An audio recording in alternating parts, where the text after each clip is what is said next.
Hello again, my name is Bill Hosko. And I'm Kristen Smith. Last week we made a two-part video for you discussing the coming ballpark here in Saint Paul, Minnesota, Lowertown to be specific. And the concept I put forward on that video talked about preserving this existing building that's to my right, your left. Bill, if you could show, Bill is our cameraman, he was with us last week. This is the Gillette building. It's a 1 block by 2 block, 4-level structure.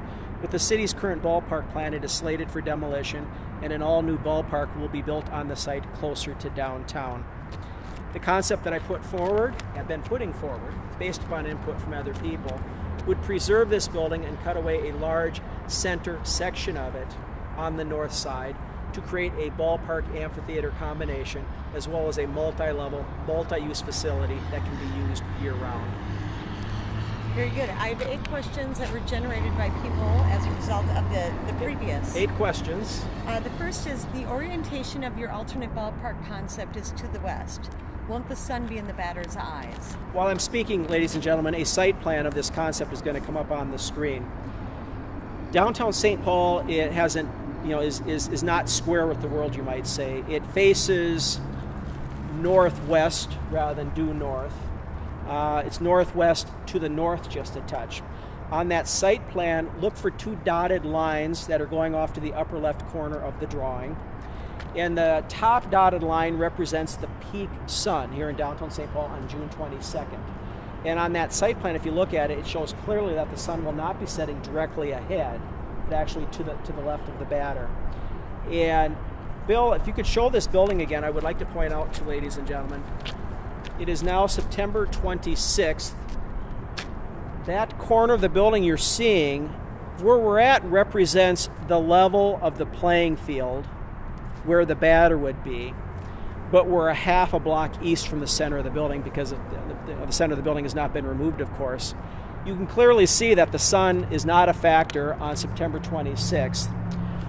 During peak sun, Bill, are you able to see the second telephone pole behind the cement mixer there?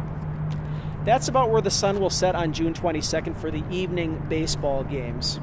What I've said in this concept is, it's simple, unconventional, but it can work, is you pull a curtain of sorts between the outfield light posts. There'll be lights in the outfield of this ballpark as there are in any.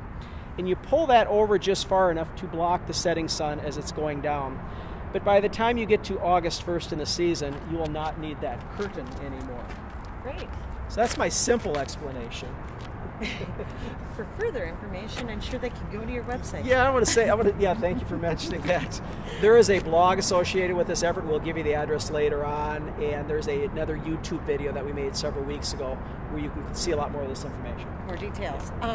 Number 2, you are saying this alternate ballpark concept can be created for $54 million, the same as the city's plans. How do you know this is feasible? I think it's a realistic assumption at this point. To tear down this building, which was 1 block by 2 blocks, the city's going to need to spend several $millions. There is some contaminated soil on the site. To then deal with that once the building's gone is another major expense. A lot of major grade work is associated with the city's existing plan. And then you've got to build an entirely new facility. Near the downtown airport, maybe you can hear a helicopter going overhead. It might be the Army National Guard. Then you're building a brand new facility. Right. Surely, much of what I proposed here, cutting away a section of the building, putting in the outfield, etc., that can be done for a similar amount. Sure. The city has been aware of this concept for well over a year at this point. There's been ample time to do a feasibility study. The taxpayers are paying so much of the cost of this ballpark, almost 95% according to some people's projections, that I think we owe it to the public, to the taxpayers, to look at, does it make more economic sense to repurpose this building rather than tear it down? You touched on feasibility, but this is number 3. You don't have a feasibility study. How do you know this is feasible?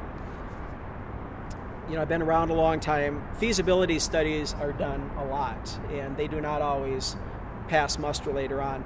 Downtown Saint Paul here, Gaultier Plaza, Town Square, the World Trade Center, all had feasibility studies as far as being a multiple-use retail center. None of them survived as retail centers. Light rail transit, I'm a mass transit user. from day one, even though it has a feasibility study, it will lose money. The city has a feasibility study for their plan. Will it actually pull in as many people as they say? It may or it may not. The city has known about this concept that you're hearing about today, ladies and gentlemen. They've known about it for well over a year. Being the taxpayers are paying so much of this cost for this ballpark, 90, almost 95% according to some projections, I think the city owes it to the taxpayers to see if it's feasible to do a repurpose of this building versus a knock it down. Sure. Is there going to be more economic activity generated, a greater return on that dollar? There we go. Well done. Some say this building is too old, it should be torn down. This building, Bill, if you can pan back to the building, it dates to 1969. Frankly, it's as solid today as the day it was built. The Gillette company had been, they built it, and then it was perhaps in the mid-90s that they sold it to Diamond Products, and then they had people employed here.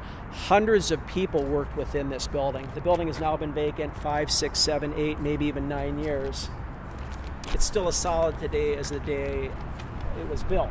The building has not been condemned. If the city of Saint Paul had not achieved ownership of it, another party could have bought this building and put in another factory, warehouse, multi-use center.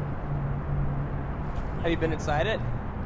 Have you been inside the building? No, I've not been inside the building yet, ladies and gentlemen. I did send a request to the mayor's office yesterday about allowing me access to the building because I do have the site plans. They're part of this presentation package that you can go online and view.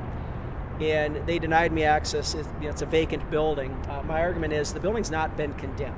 I mean, it's still sound. Right. So I did send an email back today saying, can you then send me photos or a video of the interior? Because, ladies and gentlemen, you own this building. I mean, if you are a city resident, it is a public structure. And I think it behooves, is that the correct word? Indeed. It behooves the city to allow the people to see what's actually inside, not just on the outside.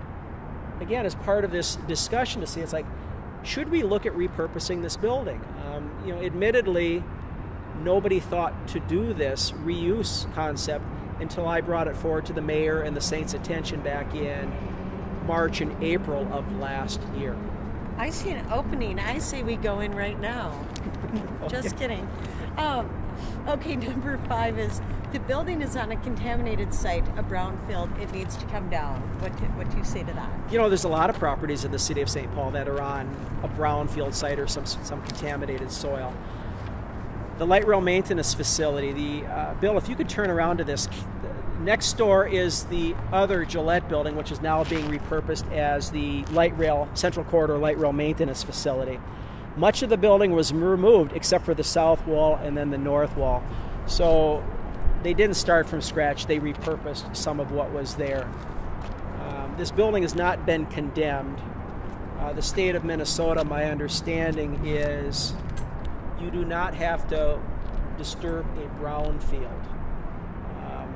The building can be repurposed. And one of my thoughts about brownfield is if you take contaminated soil or polluted soil, I mean, there's polluted soil really all over the city when you think about it, you're just moving it to another site. So is that any greener than repurposing? I would argue the ultimate green project would really be repurposing the building. Right. That answers that. Okay. That's great. The roof of the light rail maintenance building was not designed to hold a velodrome.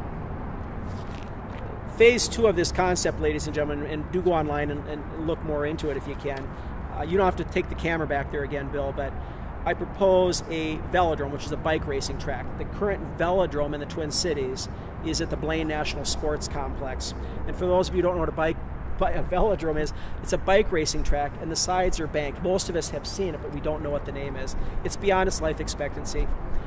Via my sharing this concept with many people, it was brought forward to me. It's like, could we put the velodrome next to this facility to really create a year-round attraction and something useful?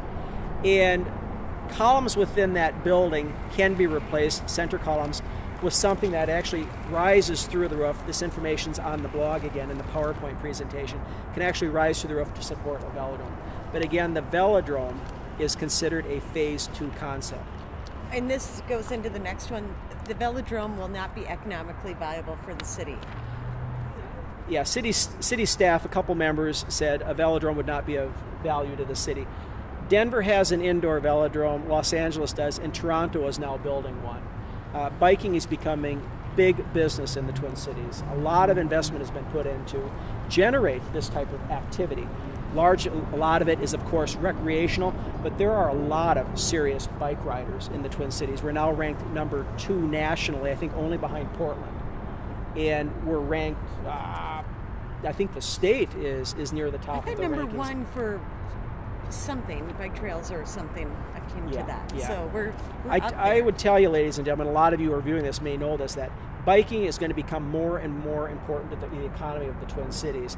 And if St. Paul doesn't see the value of getting a velodrome here, Minneapolis will, Bloomington will, or perhaps it'll be rebuilt in Blaine. But Blaine is a long way from the core cities. It would make economic sense to get it back into the core cities, and specifically here in downtown St. Paul.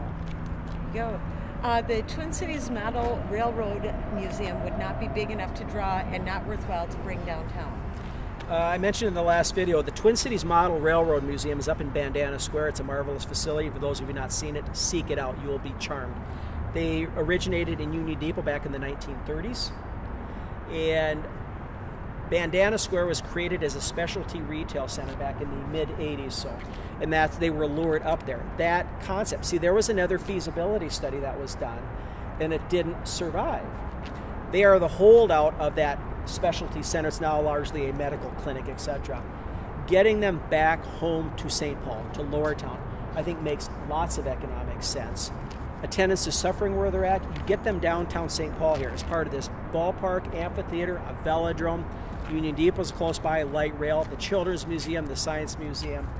The attendance, as with like the velodrome membership, would of course skyrocket once you bring it back into this type of situation. Great. Okay. I'm taking the glasses off. Should we go back to your gallery to finish this? Is that our 8 questions? That's our 8 questions. I hope so. They went quick. Ladies and gentlemen, we're back inside Bill's beautiful gallery to conclude this segment. I have 4 things this time to conclude with. In the latest issue of The Villager, it says the city's current plans will have a restaurant and art gallery. I can't stress enough that I think the Saints coming into downtown St. Paul is a great thing. Having the ballpark in Lowertown is fine. The plan, now it's a little bit more definitive that there will be a cafe and an art gallery within it, and the ballpark, which can host minor, high school and college tournaments and concerts. The facility is still going to sit empty 6 and 7 months out of the year. I mean, it will. Can a cafe and an art gallery next to this make it if there's no activity within that facility? A block away, there are 2 other cafes, coffee houses, Black Dog Coffee and then Golden's Deli. I don't know. It's like I'm a business.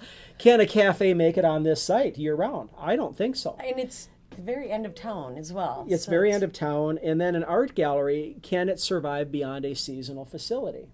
And some would say, well, the seasonal facility is fine. I would argue for the amount of money that taxpayers are putting into this, we should have the discussion about creating a year-round facility, and that really entails repurposing the Gillette building. Right. The second, the St. Paul Area Chamber of Commerce recently sent out an invitation to members to join the Minneapolis Chamber for 2 events.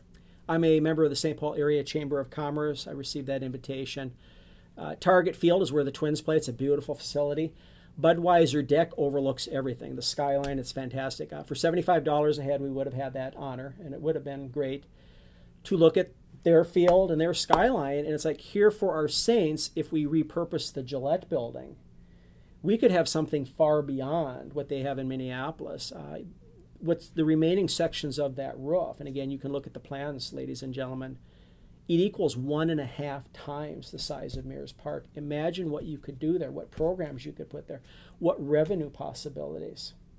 And people love the rooftops in Minnesota in the summer. Absolutely they do. And actually, somebody even mentioned putting a miniature golf course on there. Again, I hadn't thought of that, but, it would work. Sure. And you can play miniature golf in the winter. And the thing that's remarkable about that roof is, even though it's not that high, it's on the edge of downtown. You have a sweeping view of the Capitol all the way Mountains Park, the river, and then you're looking at the skyline, and we're about to demolish that. I think you, because you are paying for this, ladies and gentlemen, those of you who live in St. Paul and even the state of Minnesota, deserve a discussion on maybe we should look at this, repurposing it. Right. And the city was once going to tear down the Landmark Center and put in a parking lot. That's your statement. Yes, that's number 3 there. Back in the 70s, many of you may recall, the city was going to tear down Landmark Center. And it's unfathomable, I've had a long day here at work, to many of us today that was even considered. But we've come full circle as far as preservation efforts and reuse efforts for buildings, whether they're attractive or perhaps not so attractive. And I would argue this concept that I'm putting forward regarding the Gillette building is almost an ultimate green project. And look at preserving it not because it's historically significant, but because it's so massive, even after you remove part of it. The economic return on preserving it, repurposing it versus tearing it down is very, very large. No doubt. The last question is, can we afford not to do this? I don't think we can. I mean, that's the purpose of this effort again. I've been a business owner here in downtown St. Paul for 18 and a half years. I have watched so much leave. We've gained some things, but when you look at the trend, it just, as a business, retail center, a center of regional importance, we are in decline. In Minneapolis, things have just exploded. And then you got the Mall of America and all of Bloomington. I'm not saying we compete with Minneapolis necessarily, the Mall of America, but we need to become more competitive with ourselves. Right. We cannot just embrace a provincial attitude where we are above competing because we need to compete. Otherwise, your tax dollars, your property taxes, your fees are just going to go up and up and up in this city. What else was there? What else was there? Get some for the kids too. Okay, yeah, young Bill. Guys moving to St. Paul after college. We need something to do. Bill, how old are you? 22. Bill is moving into the Cathedral Hill area from where? Woodbury. Yeah, we're gaining a suburbanite. That's a good thing. When you look at downtown St. Paul, folks, there's enough places to drink. I mean, I'm not opposed to having a good beer once in a while. You have the Children's Museum, the Science Museum, etc. But other than those types of things, we're really lacking as far as other activities for people to take part in, and even free activities. One of the reasons why malls are so successful is you can go there and walk around, not spend any money, and just take in that whole social aspect. I mentioned earlier, we did have Gaultier Plaza, World Trade Center, Town Square. As those urban centers, those little villages unto themselves, they've largely been lost. And the Gillette building offers that opportunity to create this year-round attraction for young people like Bill and his friends to come down here, and other than to drink, maybe you take the ball game, a concert at the amphitheater. The Twin Cities Model Railroad Museum is something fantastic for all ages. The Minnesota Artisan Center, that's all ages. There's room about 30,000 square feet in there. Play miniature golf on the roof. Take in viewing of the velodrome, practicing or the races. I mean, there's multiple things. Level. Some ideas recently were put in an indoor farmers market right across the street from the outdoor farmers market. Nice. Put in a bazaar. I mean, I saw a video recently on TV where some of these big bazaars across the country, I mean, they are massive attractions for those cities. And they draw in thousands of people. And reusing that Gillette building is an opportunity that we cannot just dismiss. Right. We've come to the conclusion of this video. You are welcome to call the mayor's office, 651-266-8510. Don't be shy or apprehensive. A nice person will answer the phone. He needs to hear back from you. Okay? This does not hurt him politically. It only benefits him politically. The concept, I guess the point of these videos is we need to have a discussion because you help pay for this project, ladies and gentlemen, and you should have the choice as to whether we repurpose the building or take it down. There's a blog address, raisingstpaul.blogspot.com. You're welcome to phone me here at the Art Gallery if you want. 651-222-4767. And we'll close now. Thank you for watching. I'm Bill Hosko. I'm Kristen Smith. We will be back again soon with more on baseball, biking, and the arts.